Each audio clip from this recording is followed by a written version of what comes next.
It's my feel-good breakfast show. They say a smile is the mirror to the heart or even the soul, but it's also a sneak peek into your health. In fact, it is, for many, your first warning sign. Today, we are diving into the world of oral microbiomes with Dr. Marc Sher from the Enamel Clinic, and then our good friend Laura Johnston, CEO of Phytoceutics. And of course, we are discussing, well, from the good bacteria to the bad breath. Are we going to be able to get to the root of it all? Can I sneak in even more puns? I might be able to do it. Laura, I'm going to say, first of all, thank you to you, because I don't know how much you guys charge for a single consult, but I feel like I am sorted. Through this journey with you, I've been able to find out such critical information. So, Marc, thank you and welcome to the fold. Thank you. Good to have you here. The oral microbiome seems to be bandied about a lot. It's hot right now. Can you explain to me what we are talking about, first of all? Yeah, so thanks, Graham. Look, the oral microbiome essentially encompasses the microorganisms that live in the mouth. Okay. And this includes your bacteria, you can have viruses and fungi. And essentially that makes up and constitutes the flora, as I said. We know there are over 700 different types of bacteria that live in the mouth. Some are very good for you, some help balance your oral health, gum health, your breath, but obviously others that are quite harmful, that can cause gum disease, can cause bad breath.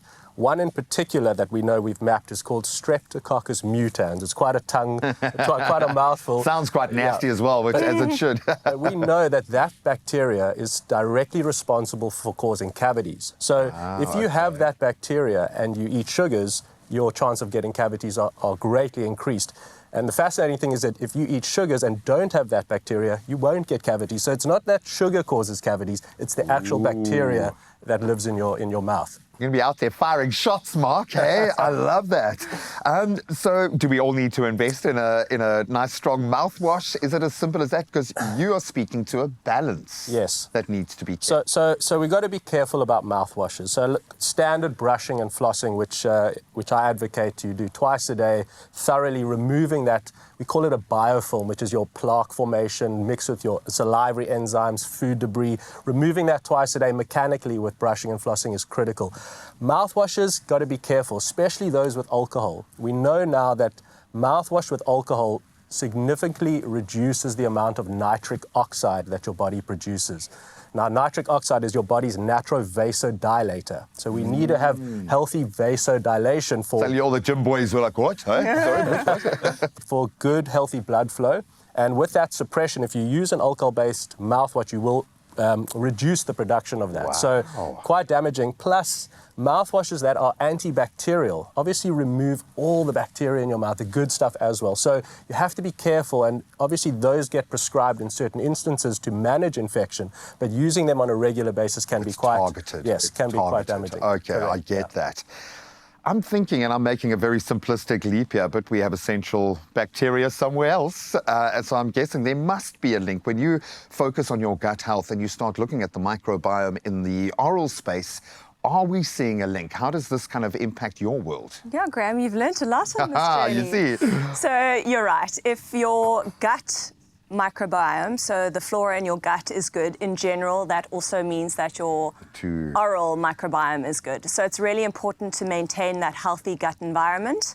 And things like probiotics, Serogut, prebiotics, beta gut can really enable that connection. I know you would have done a deep dive here. Anything interesting come out? Any links, things that you feel like we should know about this connection? So I love what Marc's saying about, the oral mucosa and how it absorbs whatever's in your mouth. And that's really the premise behind our vitamin sprays. So, a lot of people have compromised digestive systems. So by spraying a vitamin like a D3K2 or a B12 into your mouth, it gets absorbed into the oral mucosa and straight into the bloodstream. So it's super effective. You must have so much fun. It must be like Charlie in the Chocolate Factory when you get a new challenge, like, okay, how many different angles can we hit it from? But I love the fact that this is something that, our mouth is something that we can control. It's not inside us. We can see it, we can affect it, we can use our hands. So that being said, what tips do you have? A good brush and a good floss. I love that. Any other tips in terms of enhancing our oral biome, if you will? So, Graham, look, I think, as Laura said, looking after your